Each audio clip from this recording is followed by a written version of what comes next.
पंडित बद्री प्रसाद हरे हरे बोल। अगर इस लाइन का मतलब आपको नहीं पता तो आज का लेक्चर आपके लिए काफी यूजफुल होने वाला है। Just kidding. Welcome class 11 to chapter 3 of NCERT introduction to trigonometric functions. इस चैप्टर में हम सीखेंगे ट्रिग्नोमेट्रिक फंक्शंस के बारे में from the very basics of angles क्या होते हैं, how to find out their measurement in degree and radian.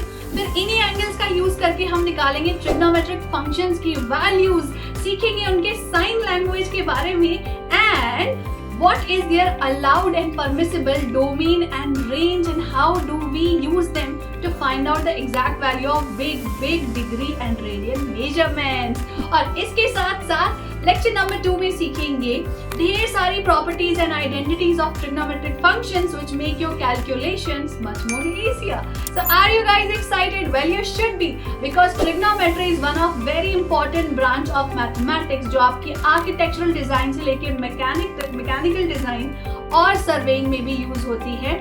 So it's like very important for all these fields, right? So इस लेक्चर में बेसिकली आपको दिखने मिलेगा बेसिक से लेके एडवांस तक हर explanation for every single topic including all the NCERT examples and NCERT exercise questions solved in just one single video.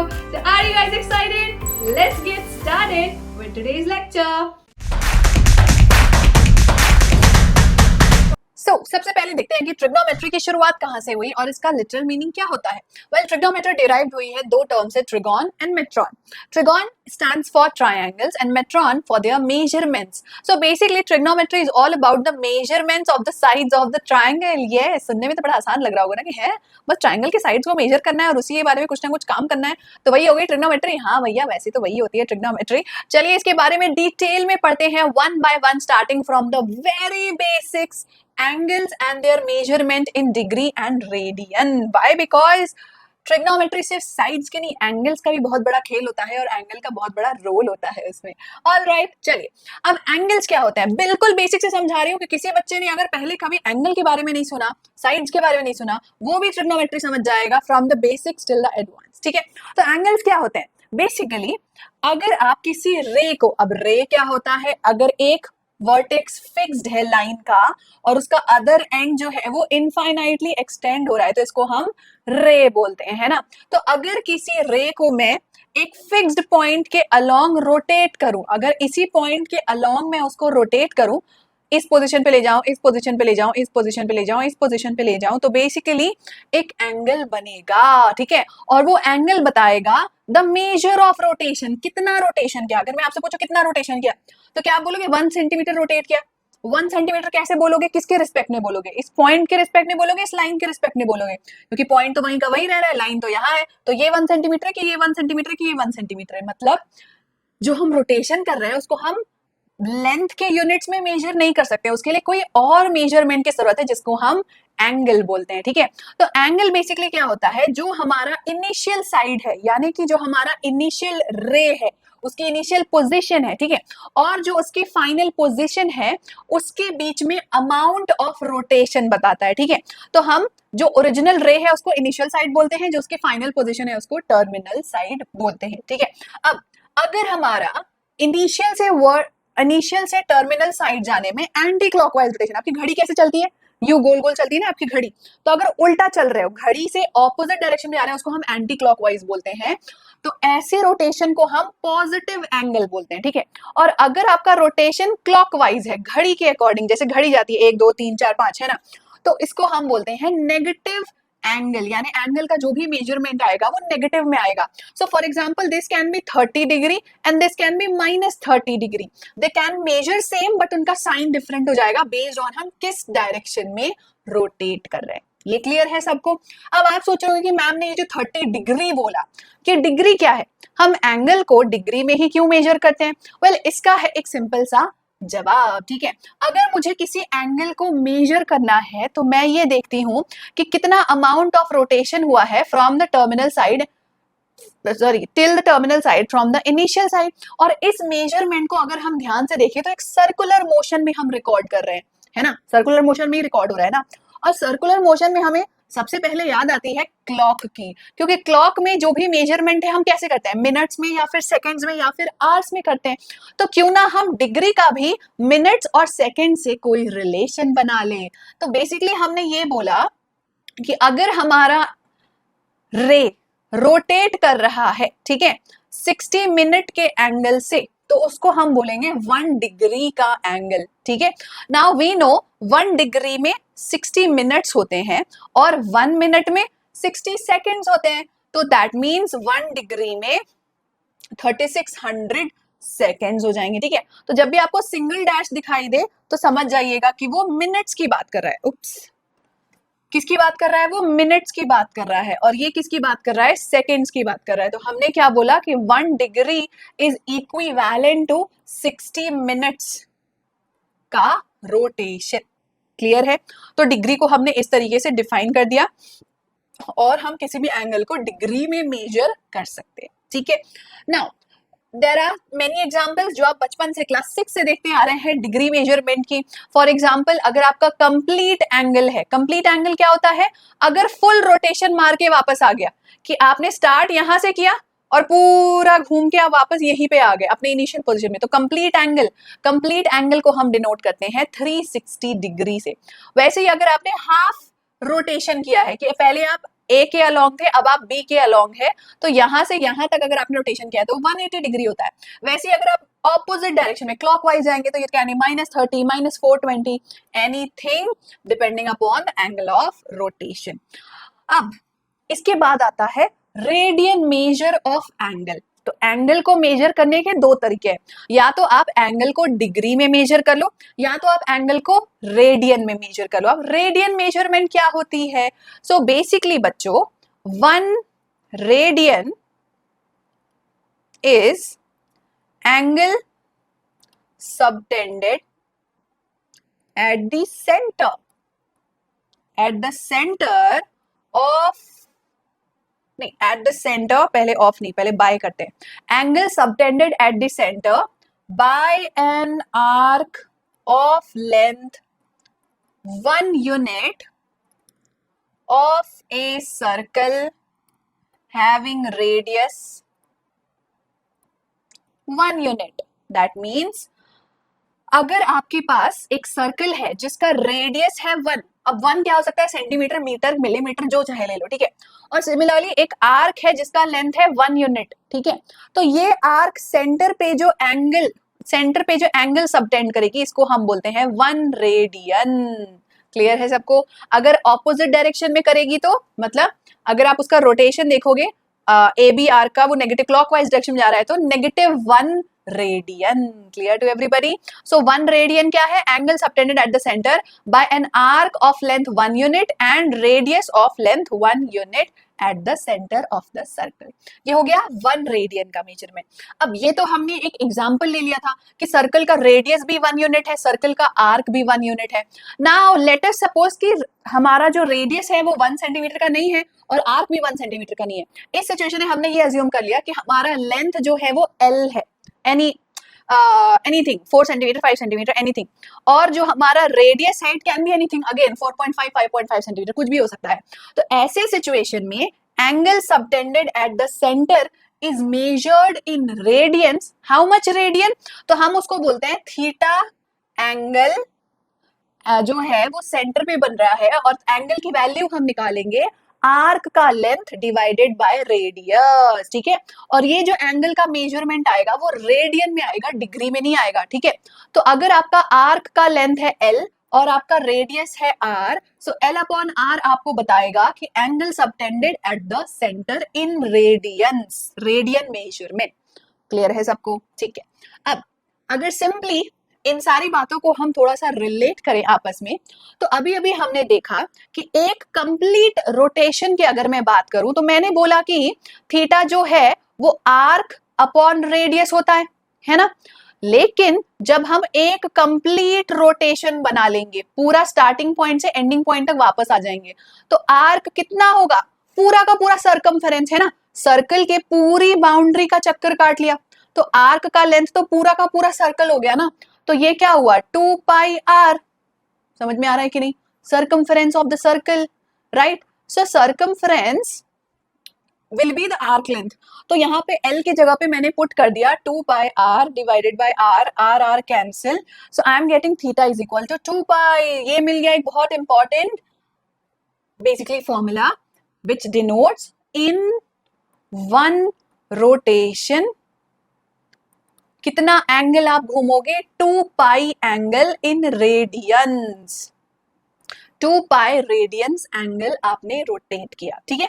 अब ये तो रेडियन में हो गया। सिमिलरली यू गाइज नो कि जब हम एक कंप्लीट रोटेशन मानते हैं उसको हम कंप्लीट एंगल बोलते हैं, और कंप्लीट एंगल का मेजरमेंट क्या होता है, 360 डिग्री। तो इसी थीटा को अगर मैं डिग्री में मेजर करना चाहूं तो आंसर आएगा 360 डिग्री। तो यहां से आपको दो फॉर्मूले पता चल गए कि अगर हम वन कंप्लीट रोटेशन की बात करें तो कंप्लीट एंगल जो है वो होगा 2 पाई रेडियन या फिर 360 डिग्री। तो here we get a very important relation that 2 pi is equivalent to 360, ठीक है। तो यहां से मुझे क्या रिलेशन मिला, देखो 2 पाई और 360 दोनों एक ही बात है, ठीक है। तो अगर डिग्री में बोले तो 360 बोलेंगे, अगर रेडियन में बोलेंगे तो 2 पाई बोलेंगे फॉर वन कंप्लीट रोटेशन। और यहां से हमें मिल गया relationship between degree and radian, है ना। अब रिलेशनशिप क्या होगा, ये सब फॉर्मूला रटने की जरूरत नहीं है, ये फॉर्मूला आपको रटने की जरूरत नहीं है। बेसिकली आपको लॉजिक लगाना है कि अगर 2 पाई में 360 डिग्री है, ठीक है, तो 1 रेडियन का कितना वैल्यू होगा, ऑफ कोर्स 360 डिग्री अपॉन 2 पाई, है ना। वैसे ही अगर मैं बोलूं 360 डिग्री इक्विवेलेंट टू 2 पाई है तो 1 डिग्री कितनी होगी, 2 पाई अपॉन 360, सिंपल, है ना। तो यहां से ये फॉर्मूले हमें मिल गए। सो बेसिकली यहाँ पे इन्होंने क्या किया कि 2 और 360 को कैंसिल आउट करेंगे तो 180 अपॉन पाई आएगा। तो पाई बाय 180 बोलो या फिर 2 पाई बाय 360 बोलो, एक ही बात है, ठीक है। सबको समझ में आ गया। चलिए भाई, तो ये था बहुत ही इंपॉर्टेंट रिलेशन, और इसी से रिलेटेड आपको मिलेंगे एक्सरसाइज 3.1 के सारे क्वेश्चन, ठीक है। Convert 60 degree to radian form. So 60 degree को रेडियन में कन्वर्ट करोगे तो क्या आएगा, वेल सिंपल है, मुझे पता है फॉर्मूला कि रेडियन में अगर वैल्यू निकालना है तो पाई बाय 180 इंटू डिग्री मेजरमेंट करते हैं, है ना। तो फर्स्ट ऑफ ऑल मुझे 60 डिग्री को रेडियन में कन्वर्ट करना है, तो my answer is radian measurement will be equal to pi by 180 into 60 degree, है ना। पाई बाय 180 से जो भी डिग्री में आपको वैल्यू दिया उसको मल्टीप्लाई कर दो, 61 जा 60, 63 जा 18, सो बेसिकली पाई बाय 3। सो ये आ गया आपका answer, pi by 3 is equal to 60 degree. What a simple question, है ना। चलो भाई next, if triangle ABC is right angled at B and AB is equal to 24 centimeter, BC 7 centimeter, then find the value of tan C. This is for your homework and this question is from your class 10 syllabus. So I am assuming कि आप trigonometric value निकालना जानते हैं जब triangles के side length आपको दिए हुए हैं। So this is your homework question. Comment and let me know कि class 10 का syllabus याद है कि भूल गए, ठीक है। Okay, so now talking about again relation between degree and radian measurement. तो कुछ फेमस डिग्रीज की बात कर लेते हैं। फेमस कौन है, देखो 180 डिग्री बहुत फेमस है, उसको हम पाई बोलते हैं। 360 डिग्री फेमस है, उसको हम 2 पाई बोलते हैं। कुछ और एंगल है जो काफी फेमस है, जिसकी ट्रिग्नोमेट्रिक वैल्यूज आपको याद भी करनी है इस चैप्टर में, उनकी भी वैल्यू देख लेते हैं। सो 30 डिग्री होता है पाई बाय 6, 45 डिग्री होता है पाई बाय 4, 60 डिग्री होता है पाई बाय 3, 90 डिग्री होता है पाई बाय 2, 270 होता है 3 पाई बाय 2। यही फेमस एंगल है जिसकी वैल्यू आपको याद होनी चाहिए, इसके अलावा किसी की जनरली याद करने की जरूरत नहीं पड़ती है। और याद करना भी क्यों है, डिराइव तो हम यूं कर लेंगे। मान लो आपको बोला है 30 degree is equal to how much radian, तो फॉर्मूला का है, फॉर्मूला है हमारा pi by 180 degree into degree measurement. So 31 the 30, 36 the 80 आ गया पाई बाय 6। देखो करेक्ट है ना, 30 डिग्री पाई बाय 6, 30 डिग्री पाई बाय 6। तो फॉर्मूले के थ्रू तो निकालना आसान है, याद कर लोगे तो कैलकुलेशन आसान है ना। सो ये रहा हमारे कुछ फेमस मेजरमेंट्स की वैल्यू। चलो अगला करते हैं एनसीईआरटी एग्जाम्पल।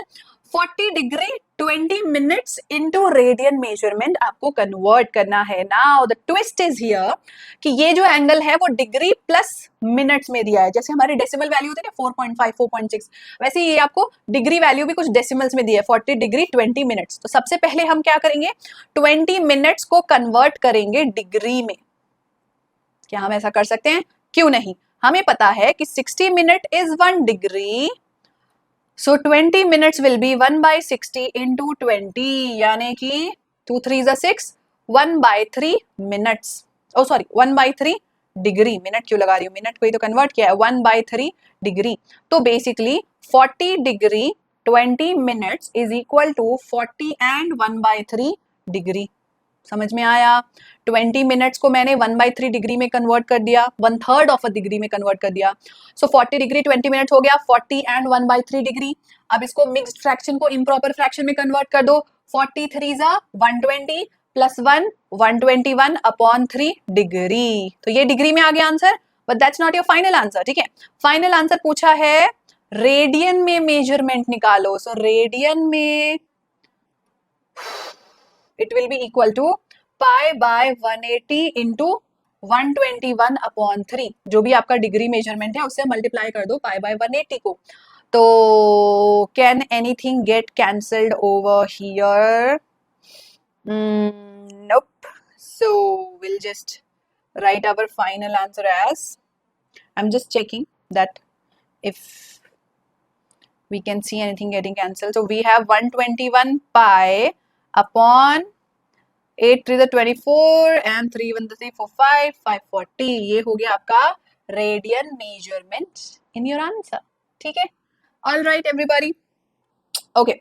सो 121 पाई अपॉन 540, डिग्री मत लगा देना, रेडियन मेजरमेंट निकाल रहे हैं, यहाँ पता चला डिग्री लगा दी है, डिग्री नहीं लगाने का। ठीक है, ओके।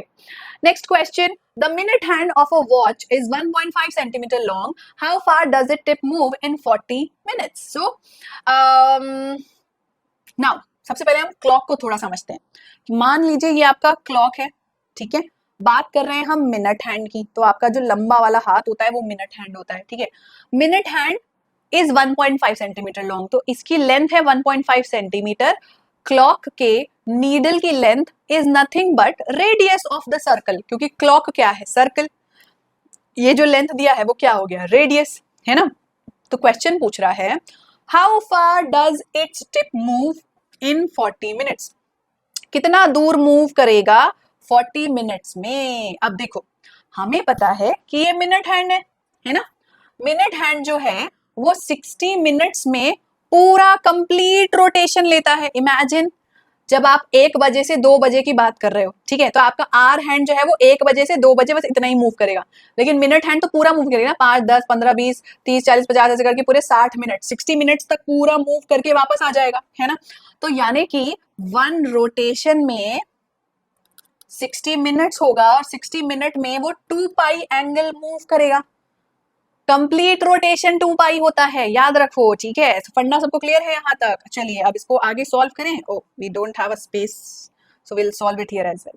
तो यहाँ पे यहाँ तक सबको आपको क्लियर हो गया। तो सबसे पहली चीज कि रेडियस 1.5 सेंटीमीटर मुझे दी है। दूसरी चीज 1 रोटेशन में, 1 रोटेशन का मतलब है 60 minute equivalent to 2 pi radian measurement. Clear. अब हमें बोल रहा है कि क्या वो पूरा 2 पाई मूव करेगा? नहीं, वो तो सिर्फ 40 मिनट तक चल रहा है, तो कितना मूव करेगा? सो बेसिकली 1 कंप्लीट रोटेशन में वो 2 पाई आर डिस्टेंस मूव करता है। एंगल कितना? 2 पाई एंगल। डिस्टेंस कितना? पूरा सर्कल का पूरा सर्कमफरेंस घूम रहा है ना, तो 2 पाई आर सर्कमफरेंस घूम के वो वापस आ रहा है। तो वी विल राइट दैट क्योंकि वो 60 मिनट में 2 पाई आर घूमता है, तो 40 मिनट्स में 2 pi R upon 60 into 40 distance travel करेगा। ठीक है, now let's simplify it. 220 is a 40, 230 is a 60, 0 0 cancel, so we have 2 into, यहाँ पे क्लियरली बोला है पाई की वैल्यू 3.14 यूज करनी है। सो 2 into 3.14 into 1.5 upon into 2 upon 3। ठीक है, so 3 1 3, 3 5 15, let's multiply, 2 2 is a 4, 5 4 is a 20, so ये 2 बन गया, and you will have 4 2 is a 8, 2 1 the 2, 3 2 is 6, 6.28 centimetre it will travel. कितना ट्रैवल करेगा? 6.28 सेंटीमीटर ट्रैवल करेगा। क्लियर है सबको? 60 मिनट में पूरा एक रोटेशन मारता है, एक रोटेशन में पूरा सर्कमफरेंस घूम के आएगा। सो अगर 60 मिनट्स में 2 पाई आर है तो 40 मिनट में क्या होगा? Unitary method, 2 pi R upon 60 into 40। Solve किया, आ गया 6.28 सेंटीमीटर। That's your answer.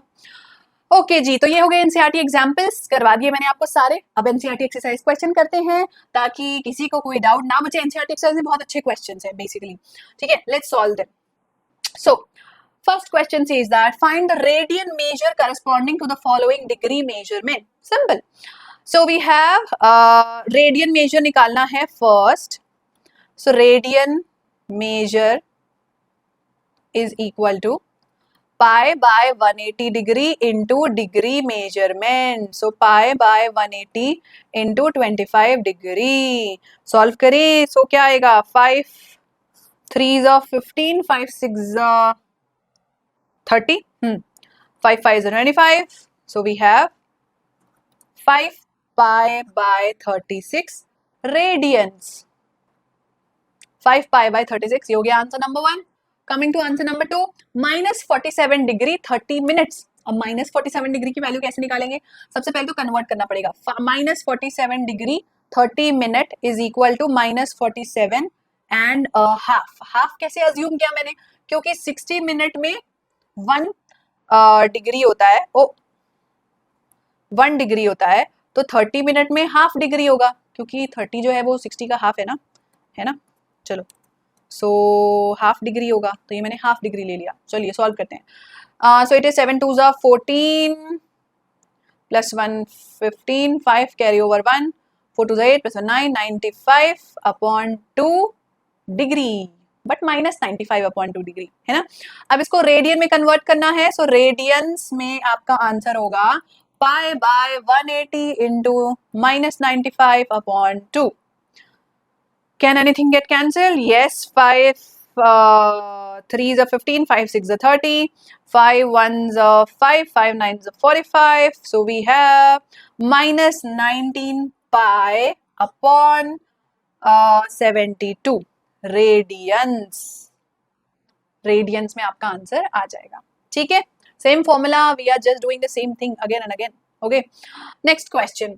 अब इसका उल्टा करेंगे. Find the degree measurement when the radian measurement is given. Also put the value of pi as 22/7. बोल दिया है तो यूज वही करना, अपने मर्जी से 3.14 नहीं करना. ठीक है, एक्स्ट्रा होशियारी नहीं.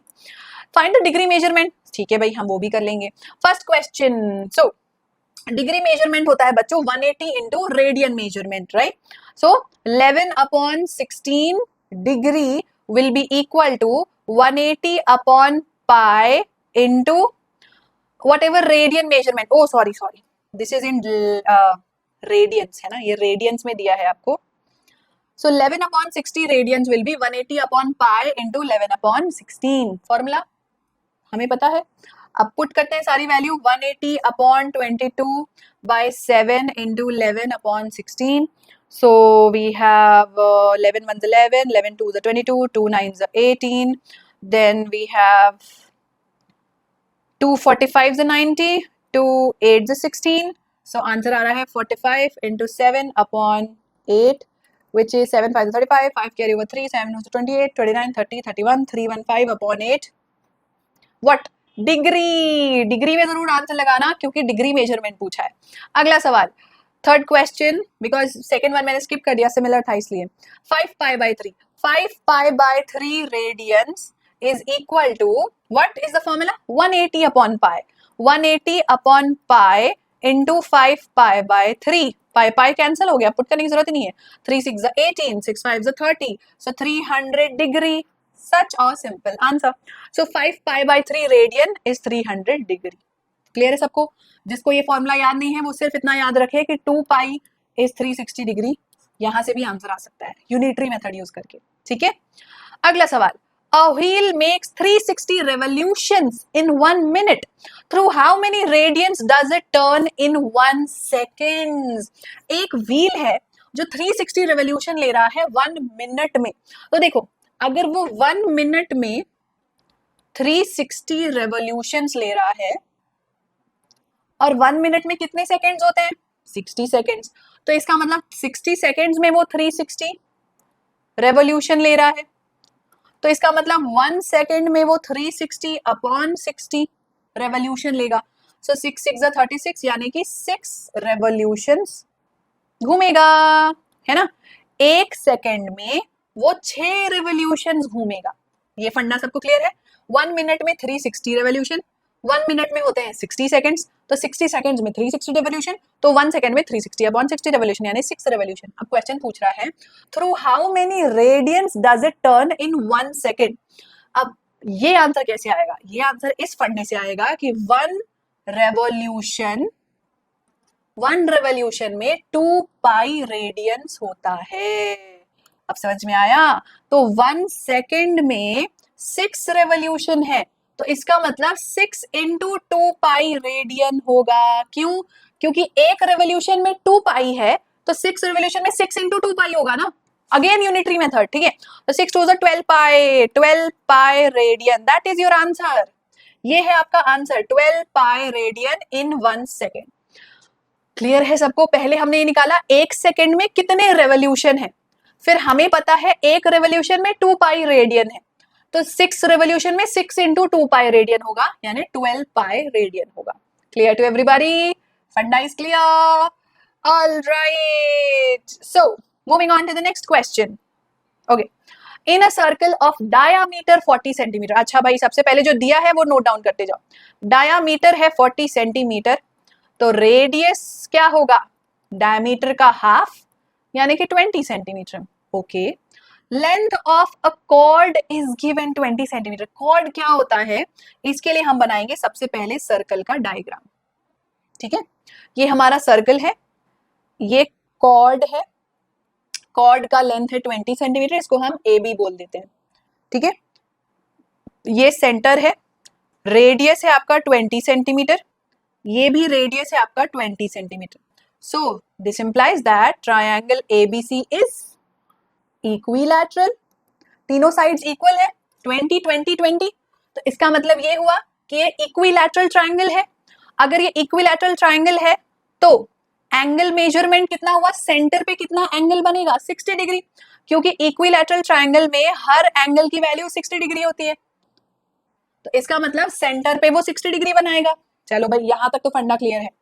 Find the length of the minor arc of the chord. Question में आपसे पूछा है arc A B is how much, तो इसके लिए हम कौन सा फॉर्मूला यूज करेंगे? फॉर्मूला था, याद करिए, theta is equal to arc upon radius, है ना। थीटा यानी रेडियंस में जो भी आपका एंगल है, it is equal to arc upon radius. ये फॉर्मूला हमने पढ़ा था। अब थीटा की वैल्यू क्या है?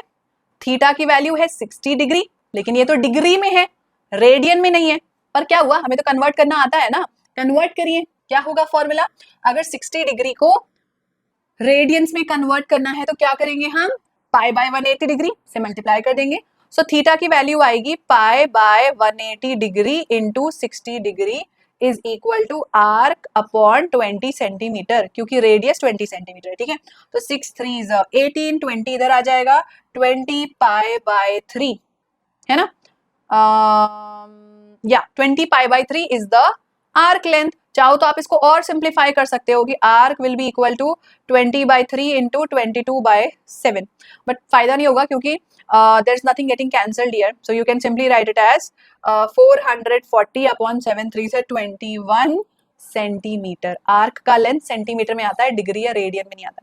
अब इस क्वेश्चन को दोबारा से समझते हैं। सबसे पहले डायामीटर दिया था, डायामीटर से रेडियस निकाला। अब क्योंकि हमने नोटिस किया कि कॉर्ड का लेंथ भी 20 है, रेडियस का लेंथ भी 20 है, मतलब ट्राइंगल एबीसी इक्विलैटरल है। इक्विलैटरल है तो सेंटर पे कितना एंगल बनाएगा? 60 डिग्री बनाएगा। अगर डिग्री में 60 है तो रेडियंस में कितना होगा? पाई बाय 180 इंटू 60 डिग्री रेडियन होगा। अब रेडियन का फॉर्मूला क्या है? रेडियन का फॉर्मूला होता है आर्क अपॉन रेडियस, है ना। रेडियन का फॉर्मूला होता है आर्क अपॉन रेडियस। अब वैल्यू पुट कर दिया, रेडियन में कितना था? Pi by 180 into 60, arc upon radius, radius का वैल्यू 20 सेंटीमीटर, सो इससे आर्क का लेंथ आ गया 440 upon 21 centimetre. All right, everybody understood? Good. Next question 3.1, question number 6। If there are two circles having arc of same length subtending an angle of 60 degree and 75 degree at the center, find the ratio of their radii। कौन सा formula use होगा? Theta is equal to L upon R. Theta is basically arc upon radius. ये वाला formula use होगा, but यहां पे degree में दिया है और थीटा हमेशा रेडियंस में होता है, तो पहले डिग्री को रेडियन में जरूर कन्वर्ट करना. Clear? Okay. So first of all दो सर्कल्स की बात हो रही है, तो सबसे पहले हम अज्यूम करते हैं कि theta 1 is 60 degree. It is equal to pi by 180 into 60 radian. So 61 the 60, 63 the 18, यानी pi by 3 radian. Similarly theta 2 is 75 degree, यानी pi by 180 into 75 radian.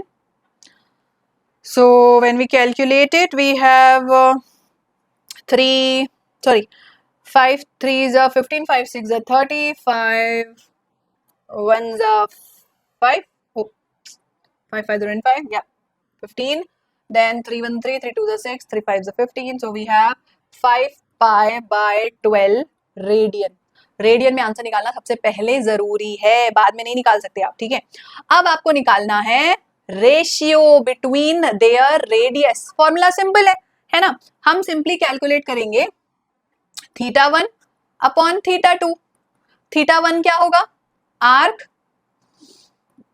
Upon, let me right it this way, arc of first circle upon radius of first circle divided by arc of second circle upon radius of second circle. Let us write it this way. ठीक है, तो we have theta 1 क्या है? pi by 3 upon 5 pi by 12 is equal to arc 1 upon radius 1 into radius 2 upon arc 2. अब question में क्या दिया है? arc are of same length, यानी arc 1 arc 2 तो सेम टू सेम है. pi pi cancel, 3 1 the 3, 3 4 the 12. So what we are getting over here, so we are getting 4 ऊपर चला जाएगा, 4 by 5 है ना, is equal to R2 by R1. So this implies that R1 upon R2 is 5 upon 4. ये हो गया आपका answer कि ratio of their radii is 5:4. Ratio of their radius is 5:4. Clear to everybody? 5:4 कहां से आया? पहले हमने थीटा को रेडियन में निकाला, थीटा को रेडियन में निकाला, फिर थीटा 1 अपॉन थीटा 2 किया, arc upon radius, arc upon radius, arc arc cut गया क्योंकि आर्क सेम लेंथ का है, ठीक है. अब रेडियस का रेशियो चाहिए तो वो निकाल लिया, पाई पाई कैंसिल, 3 4 12, 4 by 5 आया तो आंसर 5/4 हो गया. उल्टा करेंगे तो सिंपल. ओके डोकी. सो ये था बच्चों एंगल्स के डिग्री और रेडियन मेजर के बारे में और एक्सरसाइज 3.1 के बारे में. इसके अलावा कोई भी टाइप का क्वेश्चन आपसे नहीं पूछने वाला है. अभी तक हमने जितने फॉर्मूले देखे, डिग्री को रेडियन में कन्वर्ट करना, रेडियन को डिग्री में कन्वर्ट करना, 1 रेवोल्यूशन में कितना डिग्री होता है, 1 रेवोल्यूशन में कितना रेडियन होता है, सारे क्वेश्चन सिर्फ इन 4 फॉर्मूले के बेसिस पे आएंगे. इसके अलावा हाँ एक और फॉर्मूला है, 1 minute is basically equivalent to 60 seconds and 60 minute is equivalent to 1 degree. ये टोटल इतने फॉर्मूले ही आपके काम आने वाले हैं. इसके अलावा कोई भी एक्स्ट्रा फॉर्मूला नहीं है in angle and radian measurement. Alright, चलो भाई आगे हम पढ़ेंगे ट्रिग्नोमेट्रिक फंक्शंस के बारे में. सो ट्रिग्नोमेट्रिक रेशियोज तो हमने पहले भी सुने हैं ना, क्लास 8 9 10 में भी. ट्रिग्नोमेट्रिक रेशियो जैसे कि sine, cosine, cosec, second, tan and cot के बारे में तो आपने सुना ही होगा. एंड जब भी हम इनके बारे में सुनते हैं बेसिकली हम क्या कैलकुलेट करते हैं?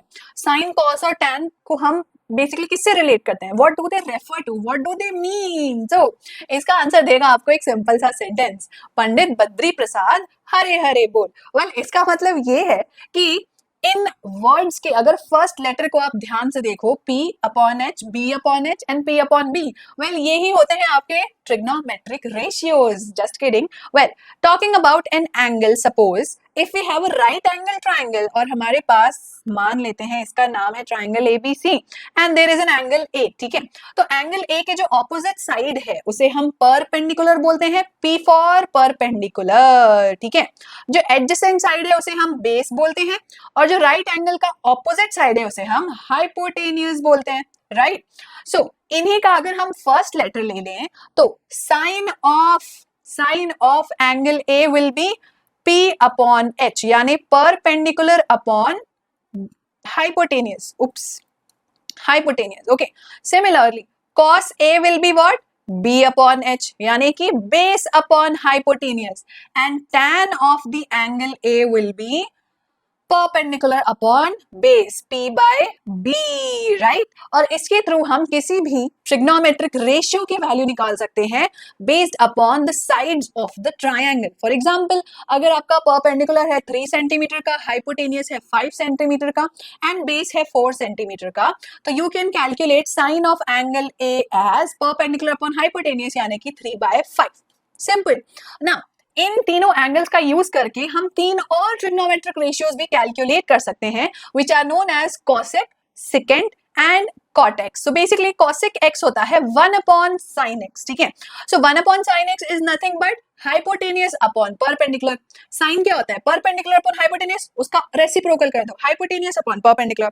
वैसे second क्या होता है? cos x का रेसिप्रोकल, यानी कि hypotenuse upon base. tan x होता है sin x upon cos x, यानी perpendicular upon base, और cot x होता है cos x upon sin x, यानी base upon perpendicular. And like this we can calculate total 6 trigonometric ratios. All right. So trigonometric ratios के बारे में तो हमने अच्छे से हमेशा पढ़ा. अब इस साल हम इन्हीं ट्रिग्नोमेट्रिक रेशियोज को ट्रिग्नोमेट्रिक फंक्शंस का नाम दे देंगे when we talk about the angles they are representing, and basically radians and degree measurement में जब हम उनकी वैल्यू निकालते हैं हम उन्हें फंक्शंस में कन्वर्ट कर देंगे. अभी तो वो बस एक रेशियो है 3/5 4/5 एक रेशियो के फॉर्म में लिख दिया, बट उसकी एग्जैक्ट वैल्यू अगर आपको फाइंड आउट करनी है इन डिग्री और radian measure, then we basically call them as trigonometric functions, right? Now कुछ ऐसे आइडेंटिटीज जो आप क्लास 10th में ऑलरेडी पढ़ चुके हैं एंड क्लास 11 12 में भी यूज करने वाले हैं. they were sin square x plus cos square x is always 1, 1 plus tan square x is secant square x, and 1 plus cot square x is cosec square x. ठीक है, याद रहेगा सबको. Now ये तीन आइडेंटिटीज आपके एक्सरसाइज 3.2 में भी यूज हुई हैं, that's why just reminding you guys from class 10. अब क्लास 11th में आप बहुत सारे न्यू आइडेंटिटी सीखने वाले हो जो हम अगले लेक्चर में सीखेंगे, बट इस लेक्चर में हम सीखेंगे काफी सारी important values related to trigonometric functions starting with their radian measurement. So first of all, अगर हम किसी भी ट्रिग्नोमेट्रिक रेशियो की वैल्यू फाइंड आउट करते हैं for some known angles like 0 degree, 30 degree known as pi by 6, 45 degree known as pi by 4 radiance में, 60 degree pi by 3, 90 degree pi by 2, 180 degree pi, 270 degree 3 pi by 2 and 360 degree 2 pi. So there are some known values जो आपको याद रखनी होंगी because they are going to be used in a lot of questions and lot of calculations. ये पूरा table आपको याद होना चाहिए, ठीक है. So sin 0 is 0, pi by 6 is 1/2, pi by 4 is 1/√2, pi by 3 is √3/2 and so on. अब देखो sin की वैल्यू याद किया कर ली, तो इसी का रेसिप्रोकल निकालोगे तो cos में cosec मिल जाएगा. कैसे मिलेगा? cosec 0 क्या होगा? अनडिफाइंड, क्योंकि 1/0 अनडिफाइंड होता है. अगर मैं cosec की बात करूं तो 1/0 अनडिफाइंड, 1/2 2, 1/√2 √2, मतलब रेसिप्रोकल रेसिप्रोकल करते जाओ.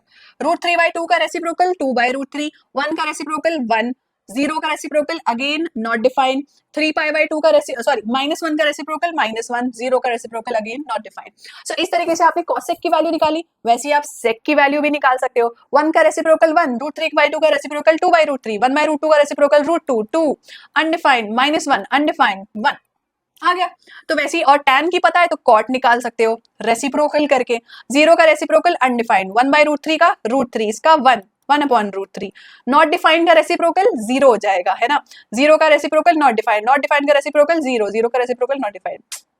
So like this we can calculate the value of cosec, sec and cot on the basis of tan, sin and cos. So सिर्फ 3 टेबल्स आपको याद करने हैं, बाकी 3 आप अपने आप कैलकुलेट कर लोगे. याद जरूर कर लीजिएगा because they are going to be used at a lot of places. Now coming to the signs of trigonometric function. Now trigonometric function के sign का बहुत बड़ा रोल है because their sign keeps changing based on the degree measurement or the radian measurement. And how do we calculate that? इसके लिए भी मैं आपको बताने वाली हूँ एक बहुत सिंपल सा तरीका. मान लेते हैं कि हमने first quadrant, second quadrant, third quadrant और फोर्थ क्वाड्रेंट को बेसिकली रिप्रेजेंट किया एक टेबल की फॉर्म में इस तरीके से, ठीक है. अब नाउ यू नो 0 डिग्री से अगर आप स्टार्ट कर रहे हो तो 0 to जब आप शिफ्ट कर जाते हो हाफ ऑफ स्ट्रेट एंगल तो आप 90 डिग्री पहुंचते हैं. तो फर्स्ट क्वाड्रेंट हो गया आपका 0 to 90. अगला क्वाड्रेंट क्या हो गया, ऑब्ट्यूज एंगल का 90 टू 180, उसके बाद 180 टू 270, अब रिफ्लेक्स एंगल जाते जा रहे हैं हम, और 270 से 360, 360 में वापस आप यहाँ पहुंच जाओगे कंप्लीट एंगल बना के। क्लियर है सबको? अब आपको साइन रूल तो याद होगा, फर्स्ट क्वाड्रेंट का साइन रूल क्या होता है, X axis positive, Y axis positive. वैसे इसका साइन रूल क्या होता है, X axis positive, sorry, x axis negative, y axis positive. This is x axis negative, y axis negative, and this is x axis positive, y axis negative. अब इससे हमें कोई मतलब नहीं है, हमें मतलब है हमारे ट्रिग्नोमेट्रिक रेशियोज के एंगल से, ट्रिग्नोमेट्रिक फंक्शन के, सॉरी, ट्रिग्नोमेट्रिक फंक्शन के साइन से मतलब है हमें। और साइन निकालने का एक बहुत आसान तरीका, add sugar to your coffee, अपनी कॉफी में शुगर ऐड कर दीजिए, आपको पता चल जाएगा। वेल, कैसे पता चलेगा, add stands for all, sugar stands for sine, to मतलब tan, to, T for to, T for tan, C for coffee, C for cos. मतलब फर्स्ट क्वाड्रेंट में सारे ट्रिग्नोमेट्रिक फंक्शंस पॉजिटिव होते हैं, यानी साइन 90 भी पॉजिटिव होगा, कॉस 90 भी पॉजिटिव होगा, टैन 90 भी पॉजिटिव होगा, कॉट 90 भी पॉजिटिव होगा। ठीक है, सेकेंड क्वाड्रेंट में यानी 90 से 180 के बीच में सिर्फ साइन पॉजिटिव होता है। नाउ ऑब्वियसली साइन पॉजिटिव है तो उसका रेसिप्रोकल भी पॉजिटिव होगा, यानी कॉसेक भी पॉजिटिव होगा, है ना। अब फॉर एग्जांपल अगर मैं 100 डिग्री ले लूं तो कॉस 100 नेगेटिव होगा, लेकिन साइन 100 पॉजिटिव होगा, क्योंकि सेकेंड क्वाड्रेंट में साइन पॉजिटिव होता है। वैसे थर्ड क्वाड्रेंट में टैन हमेशा पॉजिटिव होगा, फोर्थ क्वाड्रेंट में कॉस हमेशा पॉजिटिव होगा। To summarize, फर्स्ट क्वाड्रेंट में all are positive, second quadrant में S for sin, S for sugar, अगर साइन पॉजिटिव है तो कॉसेक भी पॉजिटिव होगा, क्योंकि कॉसेक और साइन रेसिप्रोकल होते हैं एक दूसरे के। थर्ड क्वाड्रेंट में add sugar to coffee, T for tan, C for cos, tan positive है तो कॉट भी पॉजिटिव होगा, कॉस पॉजिटिव है तो सेक भी पॉजिटिव होगा।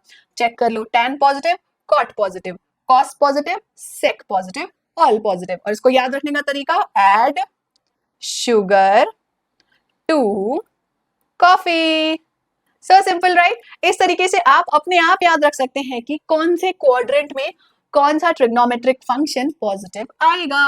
और क्वाड्रेंट से क्या मतलब है, फर्स्ट क्वाड्रेंट का मतलब 0 टू 90 डिग्री वाले सारे एंगल, सेकेंड क्वाड्रेंट मतलब 90 टू 180 के सारे एंगल, थर्ड क्वाड्रेंट में 180 से 270, और फोर्थ क्वाड्रेंट में 270 से 360 वाले सारे angles. Clear to all of you? This is the sign of trigonometric functions. Now coming to the last topic of the day, what is the domain and range of these trigonometric functions. Now this is very very important. अब हम सीखने वाले हैं हर एक trigonometric function का graph कैसा दिखाई देता है। उस ट्रिग्नोमेट्रिक फंक्शन में जब हम कोई इनपुट डालते हैं तो आउटपुट क्या निकल के आता है और कहां से कहां आता है, मतलब आउटपुट का रेंज, आउटपुट का लिमिट क्या होता है।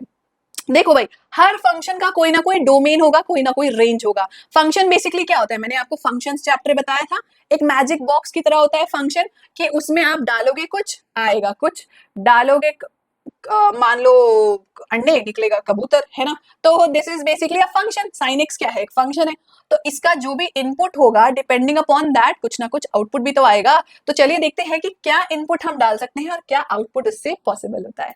सबसे पहले तो डोमेन और रेंज का मतलब आप समझ गए। डोमेन मतलब द परमिसिबल इनपुट्स, परमिसिबल मतलब अलाउड इनपुट्स। हाँ जी, so as I was saying, domain is basically all the allowed inputs and range होता है बेसिकली आपका अलाउड या फिर पॉसिबल आउटपुट, मतलब ऐसा आउटपुट जो आ सकता है, ऐसा आउटपुट जो नहीं आ सकता वो आपके रेंज में बिलोंग नहीं करेगा। चलिए अब इसको हम बेटर समझते हैं हर एक ट्रिग्नोमेट्रिक फंक्शन के ग्राफ को स्टडी करके। सो फर्स्ट ऑफ ऑल बात करते हैं हम साइन एक्स फंक्शन की, ठीक है। अब साइन फंक्शन में हमने ये देखा कि उसका डोमेन जो होता है, it can be any real numbers. Input आप कुछ भी डाल सकते हो, it can be any real number, because sine x is just perpendicular upon hypotenuse and it is not having any denominator for which we have to check कि denominator zero तो नहीं हो रहा है ना। साइन जो है वो किसी पे डिपेंड नहीं करता है, इट्स एन इंडिपेंडेंट फंक्शन।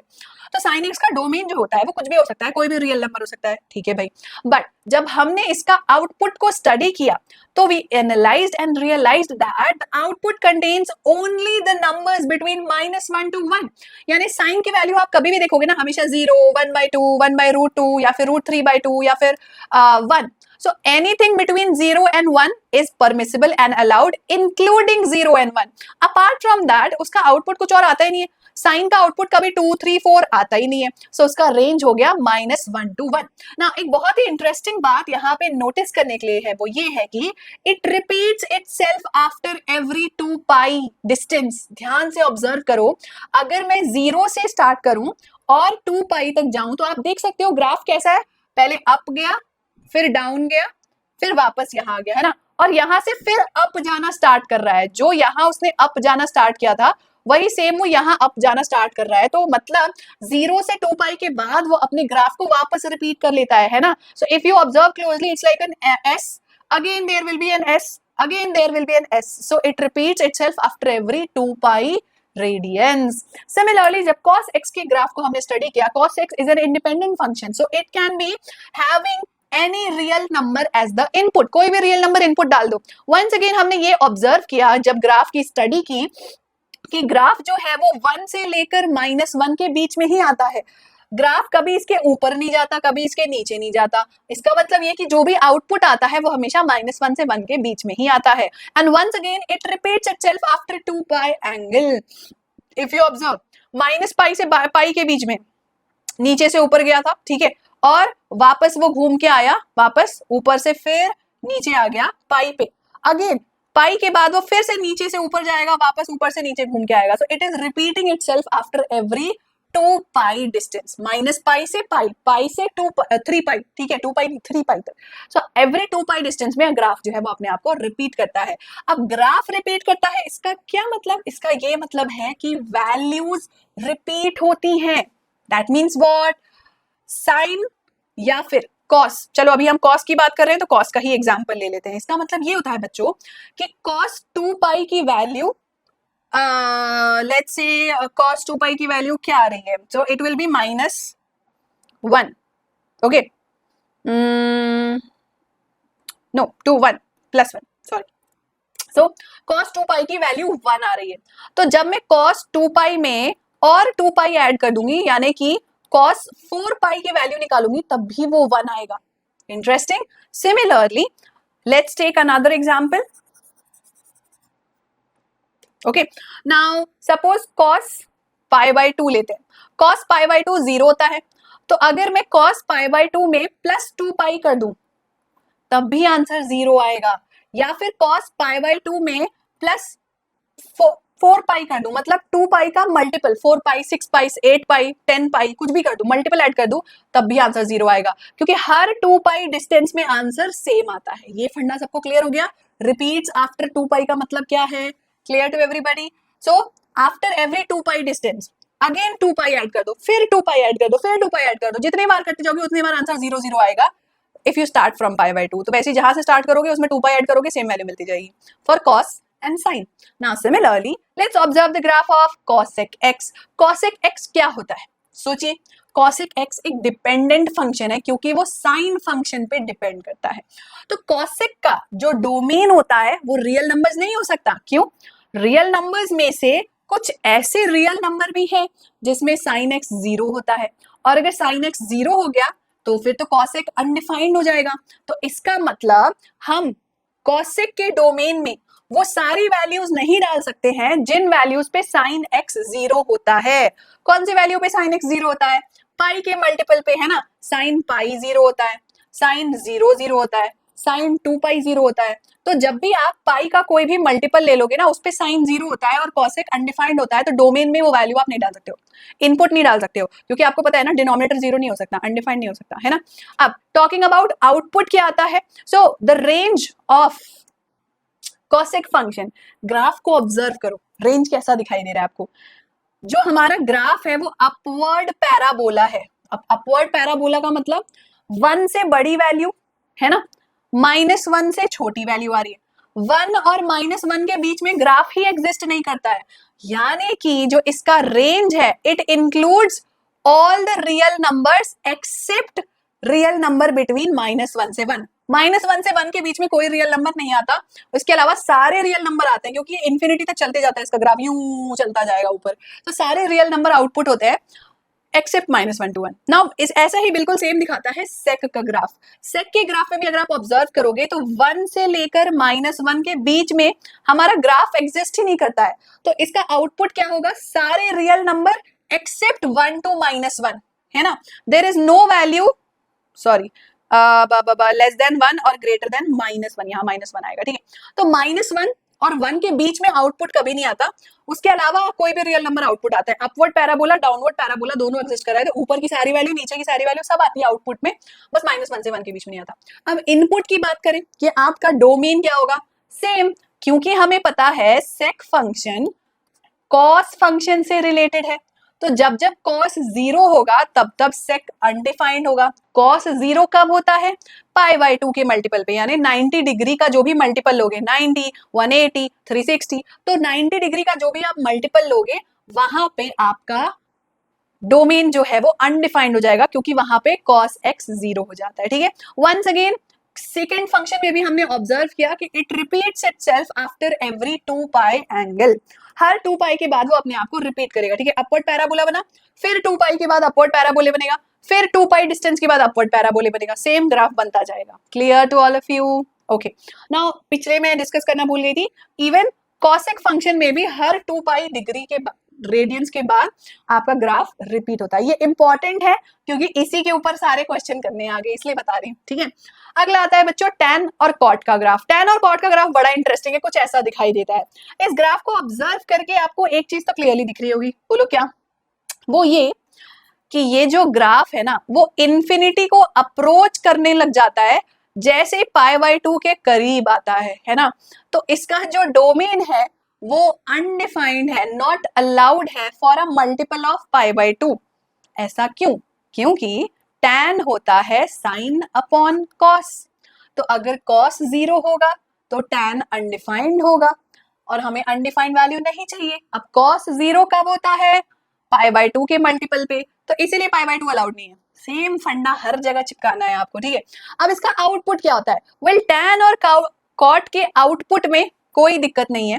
अगर आप ऑब्जर्व करेंगे ग्राफ को तो आपको सारी वैल्यूज मिल जाएंगी for all the real numbers. Output कुछ भी आ सकता है, 100 भी आ सकता है, -100 भी आ सकता है, 1000 भी आ सकता है, -1000 भी आ सकता है।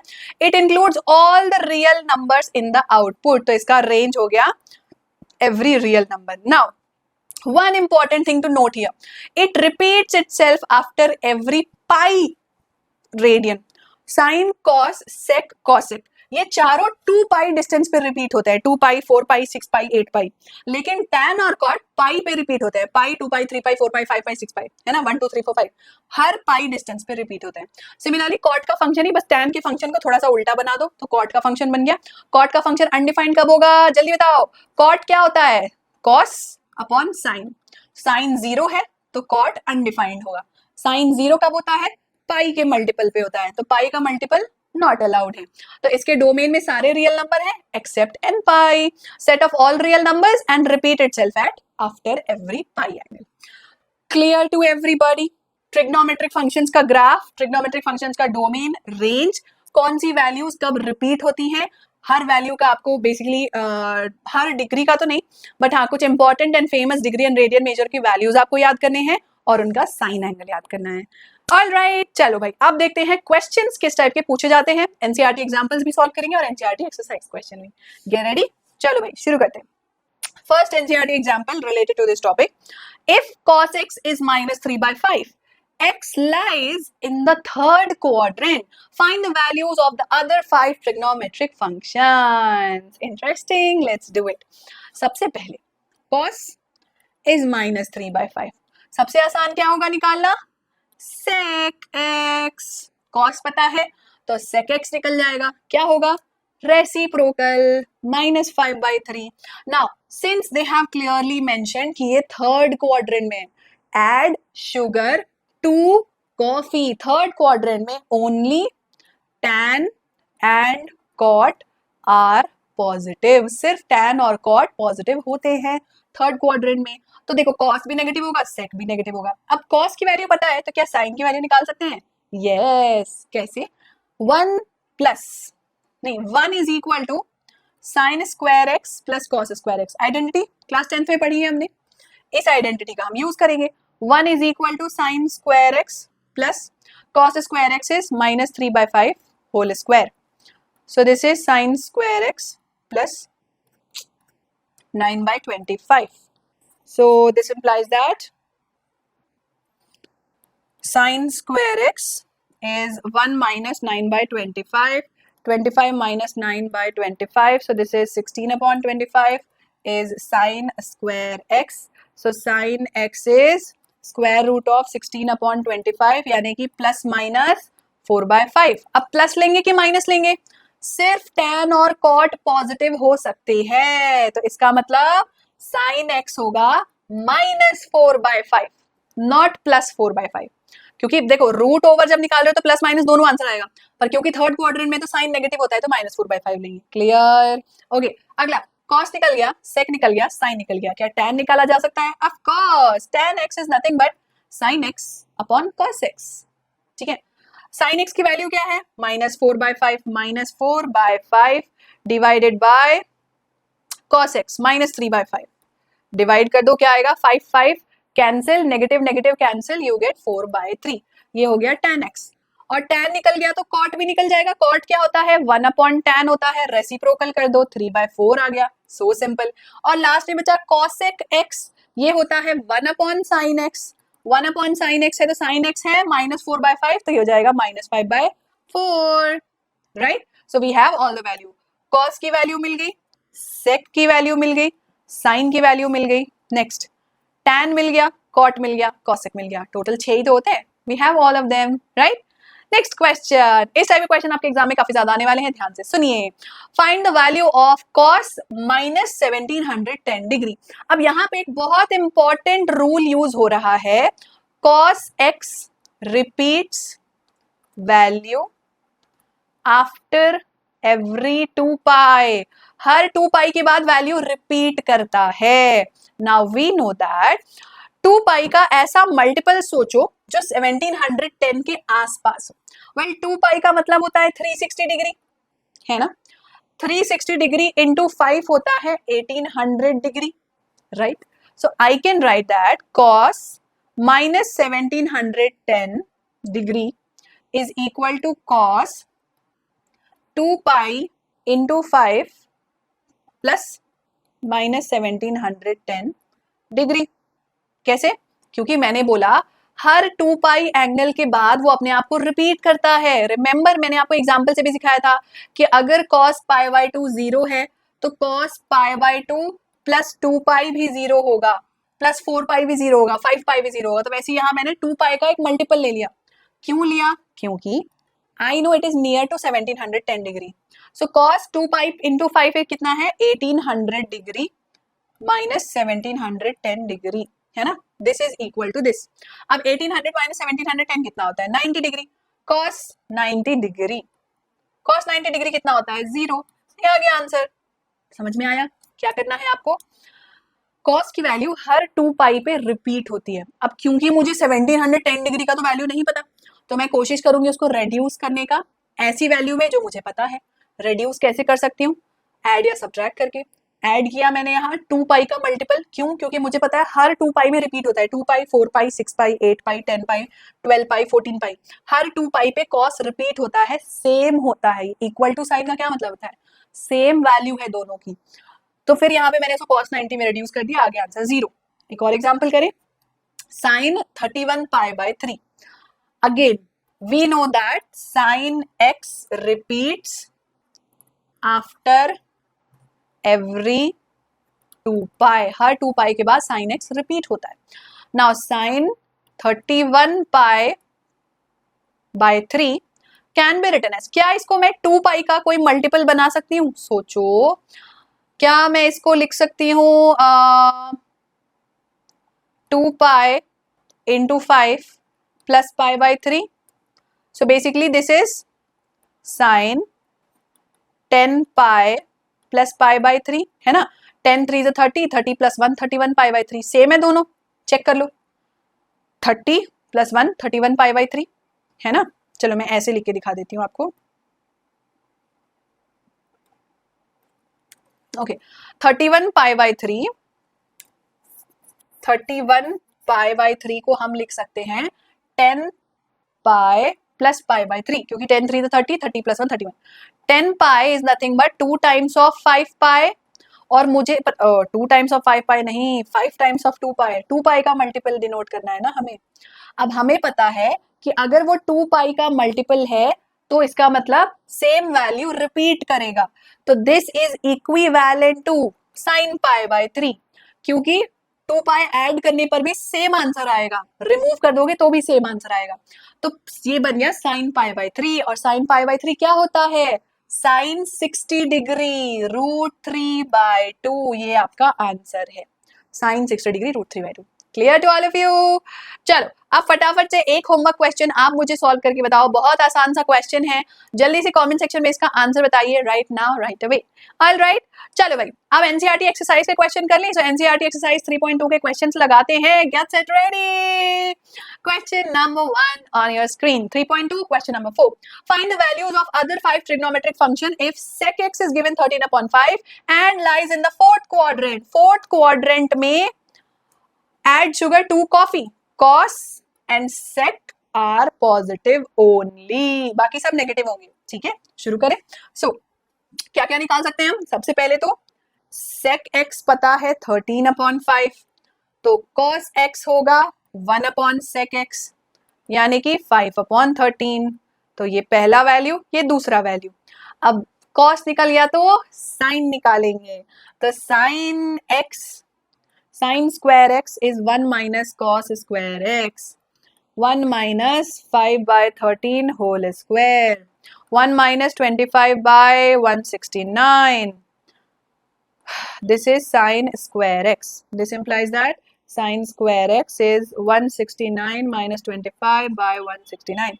169 minus 25 होता है 144/169. Okay. साइन स्क्वायर एक्स होता है 144/169। अब 144 किसका स्क्वायर रूट है? 12 का। तो इस कहानी को नेक्स्ट पेज में कंटिन्यू करते हैं। So sine x will be square root of 144/169, यानी कि प्लस माइनस 12/13। अब जल्दी बताओ, प्लस लेंगे माइनस लेंगे? Tell me quickly. जस्ट हमने नोटिस किया था सिर्फ कॉस और सेक पॉजिटिव है, तो साइन नेगेटिव होगा, therefore sine x is minus 12/13। Sine x आ गया। चलो अब निकालते हैं tan x। tan x होता है साइन अपॉन कॉस, साइन है माइनस 12/13 डिवाइडेड बाय कॉस है 5/13, 13 कैंसिल, माइनस 12/5, ये आ गया tan। tan आ गया तो कॉट निकाल लो फटाफट, कॉट हो जाएगा tan का उल्टा 5/-12, या माइनस 5/12 लिख लो, माइनस 5/12। एंड लास्टली कॉसेक निकाल लो, कॉसेक क्या होगा? साइन का रिवर्स, माइनस 13/12। आगे सारी वैल्यू, tan से कॉट निकाला, साइन से कॉसेक निकाल लिया।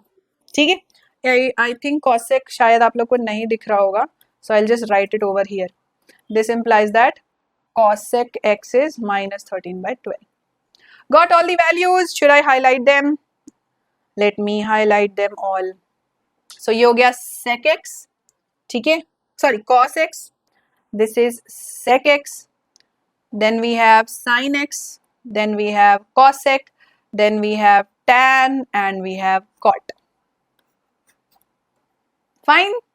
अगला सवाल, okay, find the value of trigonometric function tan 19π/3. Again tan repeats after every pi, हर पाई के बाद tan रिपीट करता है। ठीक है, 2 पाई के बाद नहीं, पाई के मल्टीपल में रिपीट करता है। तो सबसे पहले हम देखते हैं क्या हम इसको पाई के मल्टीपल में कन्वर्ट कर सकते हैं। चलो देखते हैं। tan 19π/3 को हम लिख सकते हैं tan 6π + π/3। क्या मैं इसको ऐसे लिख सकती हूँ? 6 3 18, 18 + 1 19। एलसीएम लोगे 6 पाई और π/3 का तो क्या आएगा? 6 3 18, 18 + 1 19, मतलब सही चीज लिख रही हूँ। अब this is nothing but tan 6 × पाई + π/3। पाई का मल्टीपल, पाई का मल्टीपल है तो रिमूव हो जाएगा, क्योंकि हर पाई पे रिपीट होता है, तो बन जाएगा डायरेक्टली tan π/3। tan π/3 कितना होता है? tan 60 degree √3। ये है आपका answer, simple.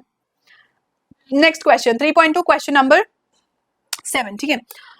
Find the value of trigonometric function cosec minus 1410 degree. Not a problem, cosec repeats after 2 पाई, तो इसको कोशिश करेंगे 2 पाई का मल्टीपल बना दें, ठीक है। तो सबसे पहले तो cosec माइनस 1410 डिग्री है ना, हर 2 पाई के मल्टीपल पे ये रिपीट करेगा, तो मैं इसको लिख सकती हूँ cosec 4 times of 2 pi minus 1410 degree. क्या मैं ऐसा लिख सकती हूँ?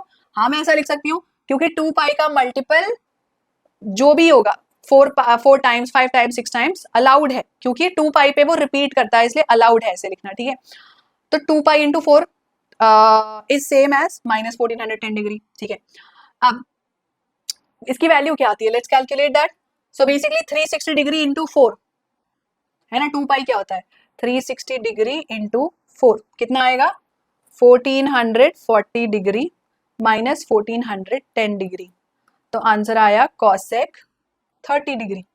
cosec 30 की वैल्यू क्या होती है, sin 30 होता है 1/2, उसका रेसिप्रोकल cosec 30 होता है 2, तो ये आ गया आपका answer. That's it. All right guys, तो देखो इस चैप्टर से बस इतना ही है आपके, नो एक्सरसाइज 3.1 और 3.2 में बस इतना ही है आपके सिलेबस में, और इसी टाइप के क्वेश्चन आते हैं, इसके अलावा किसी टाइप का क्वेश्चन आपसे नहीं पूछा जाएगा। टिल नाउ जो भी हमने पढ़ा है वो फर्स्ट 2 एक्सरसाइज से रिलेटेड टॉपिक्स हैं। अभी हमारा लास्ट एक्सरसाइज बचा है एंड लास्ट टॉपिक बचा है इस चैप्टर का, which is the major bigger topic, all the properties of trigonometric function, जो हम लेक्चर नंबर 2 में सीखेंगे, ठीक है। तो आज हमने क्या क्या सीखा, एंगल्स, उनके डिग्री मेजरमेंट, रेडियन मेजरमेंट के बारे में, रेडियन और डिग्री मेजरमेंट के रिलेशंस के बारे में, ट्रिग्नोमेट्रिक फंक्शंस, उनके साइन के बारे में, उनके डोमेन एंड रेंज के बारे में, और उनकी वैल्यू कैसे फाइंड आउट करते हैं उसके बारे में सीखा, राइट। चलो अब जल्दी से मैं आपके लिए फॉर्मूला चीट शीट बना देती हूँ। सबसे पहले बात करते हैं एंगल मेजरमेंट की, तो कौन कौन से फॉर्मूले देखे हमने। First of all 1 degree is equal to 60 minute and 1 minute is equal to 60 second, ये एक इंपॉर्टेंट रिलेशन है। दूसरा, for every 2 pi radian we have 360 degree angle, है ना, that means for every pi radian will have 180 degree angle, right. तो इसे हम radian to degree, degree to radian convert कर सकते हैं। तीसरा, radian measurement is always equal to arc length upon radius. ये 3 ही फॉर्मूले हैं, इन्हीं के ऊपर क्वेश्चन आएंगे, इससे अलावा कोई फॉर्मूला है ही नहीं आपके सिलेबस में, ठीक है। नेक्स्ट, ट्रिग्नोमेट्रिक फंक्शंस में कौन कौन से फंक्शन हमने देखे, साइन कॉस, ये इंडिपेंडेंट फंक्शन है। देन कॉसेक होता है साइन का रेसिप्रोकल, सेक होता है कॉस का रेसिप्रोकल, टैन होता है साइन अपॉन कॉस, और कॉट होता है कॉस अपॉन साइन। नेक्स्ट उनका साइन रूल पढ़ा हमने, all sorry add sugar to coffee, A for all, S for sine, T for tan, C for cot, है ना। अगर साइन पॉजिटिव है तो कॉसेक भी पॉजिटिव होगा, अगर साइन पॉजिटिव है तो कॉसेक भी पॉजिटिव होगा, टैन पॉजिटिव है तो कॉट भी पॉजिटिव होगा, कॉस पॉजिटिव है तो सेक भी पॉजिटिव होगा, right. Next, there domain and range, पूरा एक टेबल बना के मैंने आपके लिए परफेक्ट समरी यहाँ पे लिख दी है कि हर ट्रिग्नोमेट्रिक फंक्शन का डोमेन क्या अलाउड है और रेंज क्या अलाउड है, ठीक है। सो इसको भी याद कर लीजिएगा, क्योंकि इसके बेसिस पे आपके काफी सारे क्वेश्चंस आते हैं। ऑलराइट बच्चों, सो अगले लेक्चर में हम देखेंगे trigonometric functions of sum and difference of 2 angles and lots of properties and identities. तो get ready for lecture number 2। Okay, thank you for watching the video. Lecture पसंद आया तो लाइक करो, शेयर करो, सब्सक्राइब करो फटाफट, और हाँ हमारे टेलीग्राम चैनल को जरूर ज्वाइन कर लेना, सारे नोट्स अपलोडेड है वहां पर, असाइनमेंट लिंक्स आपको वहां पे मिल जाएंगी, daily notifications and a lot of fun posts as well, ठीक है। सो ठीक है, जल्दी से अपने फ्रेंड्स के साथ शेयर करिए और इस चैनल को सब्सक्राइब करिए for more class 11th and 12th maths videos. Thank you everybody for watching. Lecture number 2 का इंतजार करिएगा, लेक्चर नंबर 2 के बाद असाइनमेंट डिस्कशन भी करेंगे and then this chapter is over. Okay, thank you, see you in the next class, bye bye.